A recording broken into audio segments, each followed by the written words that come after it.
সকলোকে স্বাগতম জনালো KSK এডুকেয়াৰ চেনেলটোলৈ। আজি আমি এই ভিডিঅ'ত আসাম টেটৰ কাৰণে ইংলিছ পেডাগজি ডিসকাস কৰিম। ইংলিছ পেডাগজিৰ ল্যাঙ্গুৱেজ টিচিঙৰ ওপৰত আমি ডিসকাস কৰিম। আপোনালোকে যদি আমাৰ এই চেনেলটো প্ৰথমবাৰৰ বাবে চাই আছে তেতিয়াহ'লে সাবস্ক্ৰাইব কৰি ল'ব আৰু অনাগত দিনবোৰত আহিবলগীয়া নতুন ভিডিঅ'ৰ নটিফিকেশন পাবলৈ বেল আইকনটো প্ৰেছ কৰি দিব। আপোনালোকে চাই আছে KSK এডুকেয়াৰ। প্ৰথমতে আমি জানিব লাগিব পেডাগজি অফ ল্যাঙ্গুৱেজ টিচিং কি হয়। পেডাগজি অফ ল্যাঙ্গুৱেজ টিচিং কি হয়। Pedagogy of language teaching refers to the study of the methods and activities of language teaching, and it considers the interactions that take place during learning. তো সমুকৈ যদি মই কওঁ তেতিয়াহ'লে আমাৰ শিকোৱাৰ ক্ষেত্ৰত বা শিকাৰ ক্ষেত্ৰত শিকাবলৈ আমি যিবিলাক নেকি টেকনিক ইউজ কৰোঁ বা যিবিলাক মেথড ইউজ কৰোঁ বা ক্লাছৰুমত যিবিলাক নেকি এক্টিভিটি ইউজ কৰোঁ তো সেইবিলাকৰ ষ্টাডি হয়। যেনেকৈ যদি মেথছ শিকাই আছোঁ ক্লাছৰুমত যদি মেথছ শিকাই আছোঁ সেই মেথছ শিকাবৰ কাৰণে যিবিলাক নেকি মেথড ইউজ কৰা হৈছে যিবিলাক নেকি এক্টিভিটি ইউজ কৰা হৈছে তো সেইবিলাকৰ কি হয় ষ্টাডি হয়। যদি ল্যাঙ্গুৱেজ এটা ভাষা এটা যদি শিকাই আছোঁ তো এই ভাষাটো শিকাওঁতে কোনবিলাক মেথড ইউজ কৰিছোঁ, কি কি এক্টিভিটিজ ইউজ কৰিছোঁ, কি কি কাৰ্যকলাপ ইউজ কৰিছোঁ, সেই কাৰ্যকলাপৰ সেই মেথডবিলাকৰ কি হয় ষ্টাডি হয়। আশা কৰিছোঁ আপোনালোকে নিশ্চয় থুলমূলকৈ হ'লেও বুজি পাইছে।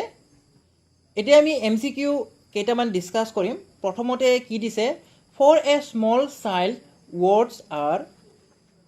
এটা সৰু কেঁচুৱাৰ কাৰণে বা সৰু শিশুৰ কাৰণে আমাৰ শব্দ কি হয়। An effective tool of communication, best way to express feelings, both A and B, none of above. এই কুৱেশ্যনৰ উত্তৰটো কোনটো হ'ব? এই কুৱেশ্যনৰ উত্তৰটো আমাৰ বোথ A and B হ'ব। এত কি দিছে, N effective tool of communication. এতিয়া ল'ৰা ছোৱালীবিলাকে যিবিলাক শব্দ ইউজ কৰে সেইটো কি হয় কমিউনিকেশ্যনৰ কাৰণে ইউজ কৰে। তো কমিউনিকেশ্যনৰ কি হ'ব এটা টুল বুলি আমি ক'ব পাৰিম কোনটো শব্দটো। লগতে এতিয়া কেঁচুৱা এটাই কান্দিছে বা দুখ পাইছে তো সেই ফিলিংছটো কেনেকৈ এক্সপ্ৰেছ কৰিব, এই শব্দ কিছুমান চাউণ্ড কৰি কিনে কি কৰিব ফিলিংবিলাক এক্সপ্ৰেছ কৰিব। গতিকে আমাৰ এই কুৱেশ্যনৰ এনচাৰটো কোনটো হ'ব, অপশ্যন চিটো হ'ব both A and B, an effective tool of communication and best way to express feelings. ইয়াৰ পিছত কি দিছে, the best way to develop a child's vocabulary at the initial stage is. এতিয়া সৰু শিশু এটাৰ প্ৰথম যিবিলাক ইনিচিয়েল ষ্টেজ থাকিব, প্ৰথম যিবিলাক স্তৰ থাকিব, সেই স্তৰত যিটো ভকেবুলাৰী সেইটো মানে কেনেদৰে ডেভেলপ হ'ব বা ডেভেলপ হোৱাৰ বেষ্ট ৱেটো কোনটো হয়। Leave the child alone with story book. এতিয়া শিশু এটাক যদি আমি যদি সাধুকথাৰ কিতাপ অকলে অকলে পঢ়িব দিওঁ তো সেই কেঁচুৱাটো বুজি পাব নেকি, নিশ্চয় বুজি নাপায়। গতিকে এইটো এটা বেষ্ট ৱে আমাৰ হ'ব নোৱাৰে। ভকেবুলাৰী হোৱাৰ কি হ'ব নোৱাৰে, এইটো এটা ষ্টেজ হ'ব নোৱাৰে, ইনিচিয়েল ষ্টেজ হ'ব নোৱাৰে। ইনিচিয়েল ষ্টেজত আমি যদি সাধু কিতাপ পঢ়িব দিওঁ শিশুক বুজি পাব নেকি, নিশ্চয় বুজি নাপায়। Giving him admission in school at early age. এতিয়া শিশু এটাক যদি আমি যদি বয়স নোহোৱাৰ আগতে যদি এডমিশ্যন লগাই দিওঁ, যদি স্কুলত নামভৰ্তি কৰাই দিওঁ তেতিয়া বেষ্ট ৱে হ'ব নেকি, মানে ভকেবুলাৰী ডেভেলপ হোৱাৰ বেষ্ট ৱে হ'ব নেকি, নিশ্চয় নহয়। গতিকে A আৰু Bটো আমাৰ কেঞ্চেল হ'ল। Engaging with talks with a child and reading out loud. এতিয়া শিশু এটাক আমি যদি কথা ক'ব দিওঁ আৰু যদি পঢ়িব দিওঁ, ডাঙৰ ডাঙৰকৈ যদি পঢ়িব দিওঁ তেতিয়া কি হ'ব, আমাৰ নিশ্চয় ডেভেলপ হ'ব, অপশ্যন চিটো কাৰেক্ট হ'ব। Giving exposure to television programme. এতিয়া আমি যদি শিশু এটাক একো কথা নিশিকাওঁ, যদি কিনে টিভি লগাই কিনে আগত যদি শিশুটোক থৈ দিওঁ তো সি ভকেবুলাৰী ইয়াৰ ডেভেলপ হ'ব নেকি, নিশ্চয় নহয়। আমি প্ৰথমতে একদম ইনিচিয়েল ষ্টেজত কি কৰিব লাগিব, কথা ক'ব লাগিব বা কথা ক'বলৈ শিকাব লাগিব আৰু ডাঙৰ ডাঙৰকৈ পঢ়িব দিব লাগিব। কিন্তু আজিকালিৰ ক্ষেত্ৰত কি হৈছে, আজিকালিৰ ক্ষেত্ৰত ল'ৰা ছোৱালীবিলাকৰ হাতত মোবাইল আছে। গতিকে মোবাইলবিলাক চাই বা যেনেকৈ ডৰেমনবিলাক চাই কি শিকি লৈছে আজিকালি ল'ৰা ছোৱালীবিলাকে হিন্দী ভাষাটো শিকিব লৈছে। আপোনালোকে আপোনালোকে ঘৰত নিশ্চয় হিন্দী ভাষা নিশিকায় কি কৰে ল'ৰা ছোৱালীবিলাকে হিন্দী ভাষাটো নিজে নিজে শিকি লয় তো এইবিলাকৰ কিহৰ কাৰণে হৈছে এক্সপ'জ কৰাৰ কাৰণে হৈছে এইটো নিউ লেংগুৱেজত এক্সপ'জ কৰাৰ কাৰণে কি হৈছে শিকিব ধৰিছে কিন্তু ইনিচিয়েল ষ্টেজ ভকেবুলাৰী যিটো ডেভেলপ হয় সেইটো কিহৰ কাৰণে হ'ব বেছিকৈ engaging with talks with a child and reading out লাউডটো কাৰেক্ট হ'ব নেক্সট আছে the main purpose teaching a language is to এই প্ৰশ্নটো অলৰেডি আছাম টেট 2019ত আহিছে the main purpose of teaching a language is to এতিয়া কাৰেক্ট এনচাৰ কোনটো হ'ব acquire elements of language express one's ideas develop communicative competence master its grammar and vocabulary তো ইয়াৰ correct আনচাৰটো হ'ব ডেভেলপ কমিউনিকেটিভ কম্পিটেন্স অপশ্যন চিটো correct হ'ব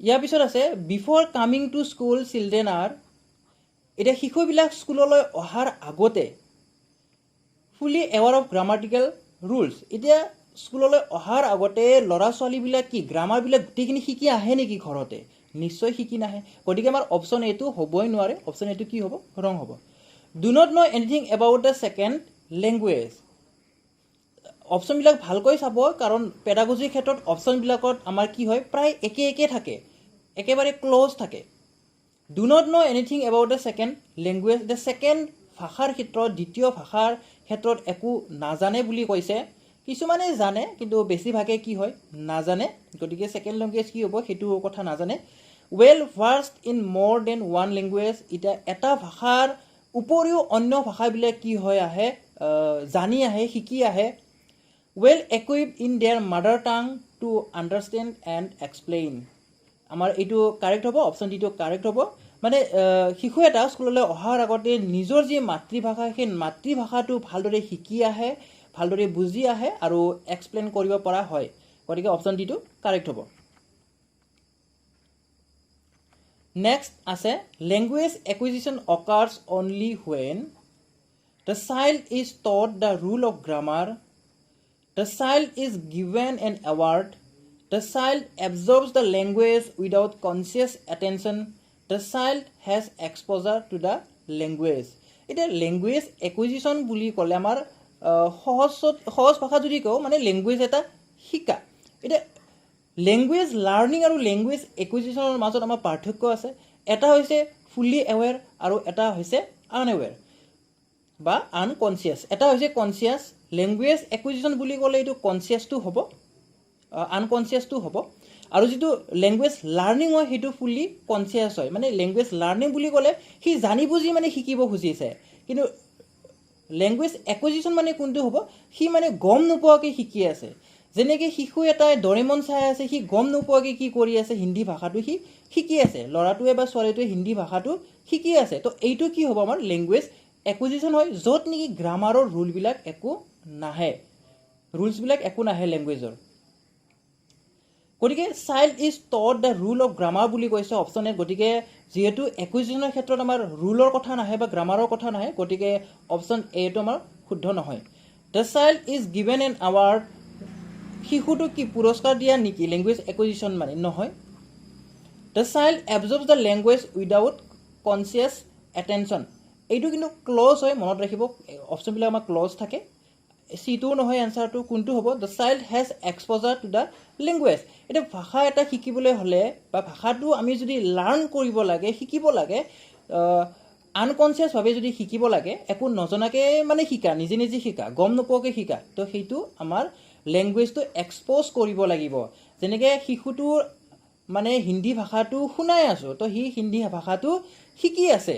তো সেইটো কি কৰিছোঁ মানে হিন্দী ভাষাটো এক্সপ'জ কৰি আছোঁ তো সেইটো কাৰণে এনচাৰ অপশ্যন ডিটো কাৰেক্ট হ'ব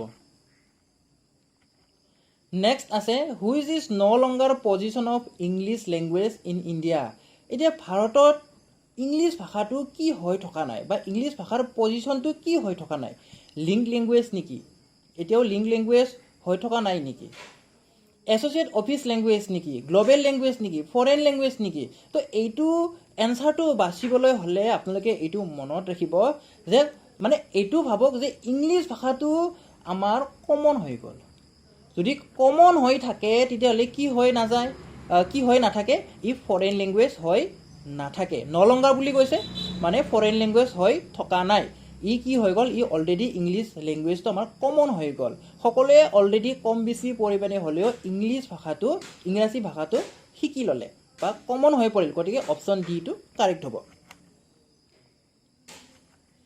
নেক্সট কি আছে, from the given factors which one may not effect learning outcome. এতিয়া 4টা অপশ্যন দিয়া আছে, এই 4টা অপশ্যনৰ ভিতৰত লাৰ্ণিঙৰ যিটো আউটকাম আছে, শিকাৰ যিটো আউটকাম আছে, সেই শিকাৰ আউটকামৰ ক্ষেত্ৰত তলৰ কোনটোৱে মানে এফেক্ট নকৰে। লাৰ্ণাৰ্ছ মটিভেশ্যন এণ্ড ইণ্টাৰেষ্ট, যিটো মটিভেশ্যন দিওঁ বা যিটো ইণ্টাৰেষ্ট থাকে সেইটো থাকিলেহে আমি কি কৰিব পাৰিম, লাৰ্ণিঙৰ আউটকামটো আমি ভাল ফল পাম, লাৰ্ণিঙৰ ক্ষেত্ৰত কি পাম, ভাল এটা ফল পাম। গতিকে আমাক মটিভেশ্যন লাগিব, ইণ্টাৰেষ্ট লাগিব, নহ'লে আউটকামটো ভাল নহ'ব। টিচাৰ্ছ পাৰ্চনেলিটি এণ্ড এটিটিউড, এতিয়া যিজন শিক্ষক থাকিব সেই শিক্ষকৰ পাৰ্চনেলিটিৰ ওপৰতো ডিপেণ্ড কৰিব, এটিটিউডৰ ওপৰতো ডিপেণ্ড কৰিব। যদি এটিটিউড ভাল নহয়, যদি মদ ভাং খাই আহি কেনে যদি ক্লাছ কৰিব লয়, লটং ভটংকৈ যদি ক্লাছ কৰিব লয় ক্লাছৰুমত, তেতিয়াহ'লে সেই এটিটিউডটো বা সেই পাৰ্চনেলিটি কেনেকুৱা হ'ব, ল'ৰা ছোৱালীবিলাকে কি শিকিব, কি শিক্ষা পাব। গতিকে আমাক কি লাগিব, পাৰ্চনেলিটি লাগিব, এটিটিউডটো ভাল হ'ব লাগিব। Structure and size of the classroom, এতিয়া আমাৰ ক্লাছৰুমটো যদি বেঞ্চি যদি আমাৰ ডেস্কৰ ওপৰত উঠি থাকে, তো সেই ক্লাছৰুমটো কেনেকুৱা হ'ব, আমাৰ ডিচিপ্লিনটো লাগিবই, আহল বহল হ'ব লাগিব। গতিকে এইবিলাক আমাৰ কি হয়, এইবিলাক ফেক্টৰ্ছ হয় যিয়ে নেকি আমাক লাৰ্ণিঙৰ আউটকামৰ ক্ষেত্ৰত কি কৰে, এফেক্ট কৰে। গতিকে এফেক্ট নকৰে কোনটো, পেৰেণ্টছ ইনকাম এণ্ড ষ্টেটাছটো আমাৰ কি নকৰে, এফেক্ট নকৰে। এতিয়া গাৰ্জেনৰ বা পেৰেণ্টছৰ যিটো ইনকাম বা ষ্টেটাছ যিটো আছে, তো এনেকুৱা যদি এফেক্ট কৰিলেহেঁতেন তেতিয়াহ'লে দুখীয়া যিবিলাকৰ ঘৰৰ ল'ৰা ছোৱালীবিলাক আছে সেইবিলাকতো আমি শিকিব নোৱাৰিলেহেঁতেন। তো আজিকালি কি দেখা যায়, আপোনালোকে যদি ভালদৰে নজৰ দিয়ে তেতিয়াহ'লে মেট্ৰিকৰ ৰিজাল্টতে যদি চাওঁ তেতিয়াহ'লে কি কৰে, কিমান দুখীয়া ল'ৰা ছাত্ৰ ছাত্ৰী ফাৰ্ষ্ট ডিভিজন পায় বা ডিষ্টিংশ্যন পায়। যদি এফেক্ট কৰিলেহেঁতেন ইনকামে বা ষ্টেটাছে যদি এফেক্ট কৰিলেহেঁতেন তেতিয়াহ'লে শিকিবই নোৱাৰিলেহেঁতেন, অকল ধনী ঘৰৰ ল'ৰা ছোৱালীবিলাকেহে শিকিব পাৰিলেহেঁতেন। গতিকে অপশ্যন ডিটো কাৰেক্ট হ'ব, কাৰণ পেৰেণ্টছ ইনকাম আৰু ষ্টেটাছে কি নকৰে, এফেক্ট নকৰে। গতিকে option D will be the correct answer. Next কি আছে, which of the following statement is correct. Learning is an unconscious process, acquisition is a conscious process. এই দুটা উল্টা হৈ আছে, আপোনালোকে মনত ৰাখিব। লাৰ্ণিংটো মই কৈছোঁ, লাৰ্ণিংটো কি হয়, এটা কনচিয়াছ প্ৰচেছ হয়, আৰু একুইজিশ্যনটো কি হয়, এটা আনকনচিয়াছ প্ৰচেছ হয়। গতিকে এই দুটা আমাৰ কি হয়, ইনকাৰেক্ট হয়, ওলোটা হৈ আছে, মনত ৰাখিব। লাৰ্ণিংটো কনচিয়াছ প্ৰচেছ, একুইজিশ্যনটো কি হয়, unconscious process. Learning and acquisition follow' the same process, কেতিয়াও ছেম প্ৰচেছ ফ'ল' নকৰে লাৰ্ণিং আৰু একুইজিশ্যনে, দুটা কি হয়, বেলেগ বেলেগ হয়। গতিকে এইটো ইনকাৰেক্ট হ'ব। গতিকে এ ইনকাৰেক্ট হ'ল, বি ইনকাৰেক্ট হ'ল, চি ইনকাৰেক্ট হ'ল। গতিকে ডি অপশ্যনটো আমাৰ কাৰেক্ট হ'ব। Group activity helps in transfer of information, এতিয়া যিবিলাক নেকি গ্ৰুপ এক্টিভিটি হয় বা আমি যদি কওঁ যদি গ্ৰুপ ডিছকাশ্যন কৰোঁ তেতিয়াহ'লে কি হয়, যিবিলাক নেকি ইনফৰ্মেশ্যন থাকে সেই ইনফৰ্মেশ্যনবিলাক এজনৰ পৰা আনজনলৈকে যায় বা এজনৰ জৰিয়তে আনবিলাকে কি গম পায়। গতিকে ইনফৰ্মেশ্যনটো কি হয়, ট্ৰেন্সফাৰ হয়, কিহৰ জৰিয়তে, গ্ৰুপ এক্টিভিটিৰ জৰিয়তে। গতিকে আমাক কাৰেক্টটো সুধিছে, গতিকে অপশ্যন ডিটো কাৰেক্ট হ'ব। নেক্সট আছে, mother tongue is acquired by the children through a, এতিয়া শিশু এটাই নিজৰ যি মাতৃভাষা সেই মাতৃভাষাটো শিকে, একুইড বুলি কৈছে, শিকাটো কি হয়, এটা নেচাৰেল প্ৰচেছ নেকি, নেচাৰেল প্ৰচেছৰ দ্বাৰা শিকে নেকি, না টিচিং লাৰ্ণিং প্ৰচেছৰ দ্বাৰা শিকে, নে আৰ্টিফিচিয়েল লাৰ্ণিঙৰ প্ৰচেছৰ দ্বাৰা শিকে, নে নান অফ দ্য এবাভ। গতিকে আমি সকলোৱে জানো মাদাৰ টাং যিটো শিকা সেইটো কি হয়, এটা নেচাৰেল প্ৰচেছ হয়। অপশ্যন এইটো কাৰেক্ট হ'ব। নেক্সট আছে, মিমিক্ৰি ইনভলভছ, এতিয়া আমি সকলোৱে জানো মিমিক্ৰি কি হয়, আপোনালোকে নিশ্চয় জানে মিমিক্ৰি কি হয়। যেনেদৰে ছানী দেওলৰ মাতটো ওলায় বা অক্ষয় কুমাৰৰ মাতটো ওলায়, তো এইবিলাক কি হয়, মিমিক্ৰি হয়। Both acute and constant observation, only acute observation, only constant observation, no' observation. তো মিমিক্ৰিৰ ক্ষেত্ৰত যদি আমি নকল কৰিব লাগে তো কি কৰিব লাগিব আমাক সদায় অবজাৰভেশ্যন লাগিবই ইয়াৰে শুদ্ধটো অপশ্যন এটো হ'ব both accurate and constant observation লাগিব তেতিয়াহে মিমিক্ৰি কৰিব পৰা যায় কিন্তু আপোনালোকে নিশ্চয় জানে সকলোৱে মিমিক্ৰি কৰিব নোৱাৰে যি সকলে মানে accurate আৰু constant observation কৰে তেওঁলোকেহে মিমিক্ৰি কৰিব পাৰে আমাৰ যি ভিডিঅ'ৰ অন্তিম প্ৰশ্নটো হৈছে which of the following belongs to productive skill এটা productive skillৰ মানে এই তলৰ কোনটো এটা productive skillৰ ভিতৰত পৰে which of the following belongs to productive skill আমাৰ এই চাৰিটা কোনটো productive skillৰ ভিতৰত পৰে হিটো খুদিছে ৰিডিং নেকি লিসেনিং নেকি নে স্পিকিং নে মিমিক্ৰি এতিয়া চাওক productive skillৰ কাৰণে আমাক ৰিডিং আৰু লিসেনিংৰ সহায় লাগিব ৰিডিং আৰু লিসেনিংৰ সহায় লাগিব কিন্তু এই দুটা এনসাৰ নহয় এনসাৰটো হল স্পিকিং কাৰণ ৰিডিং আৰু লিসেনিংৰ পিছত আমি যদি কথাবিলাক কও মানে শুনাৰ পিছত বা পঢ়াৰ পিছত যেটো কথা কম হেটো কি হ'ব প্ৰডাক্টিভ স্কিল হ'ব লগতে আপোনালোকে মনত ৰাখিব ৰাইটিং আৰু স্পিকিং এই দুটা কি হয় আমাৰ প্ৰডাক্টিভ স্কিল হয় আপোনালোকে মনত ৰাখিব স্পিকিং এণ্ড ৰাইটিং কিন্তু এই দুটা কৰিব কাৰণে আমাক কিহৰ সহায় লাগিব ৰিডিংৰ সহায় লাগিব লিসেনিংৰ সহায় লাগিব তেতিয়াহে আমি ইনফৰমেশন বিলাক গম পাম আৰু সেই ইনফৰমেশনটো গম পালেহে এটা প্ৰডাক্টিভ স্কিল হ'ব আশা কৰিছো এই ভিডিঅ'টোৱে আপোনালোকৰ প্ৰিপাৰেচনত সহায় কৰিব আপোনালোকে ভিডিঅ'টো লাইক কৰিব বন্ধুবৰ্গৰ সৈতে শেয়াৰ কৰিব আৰু যদি আমাৰ এই চেনেলটো এতিয়ালৈকে সাবস্ক্ৰাইব কৰা নাই সাবস্ক্ৰাইব কৰি ল'ব আজিৰ ভিডিঅ'টো আমি ইমানতে সামৰণি মাৰিম ভিডিঅ'টো শেষলৈ চোৱাৰ বাবে ধন্যবাদ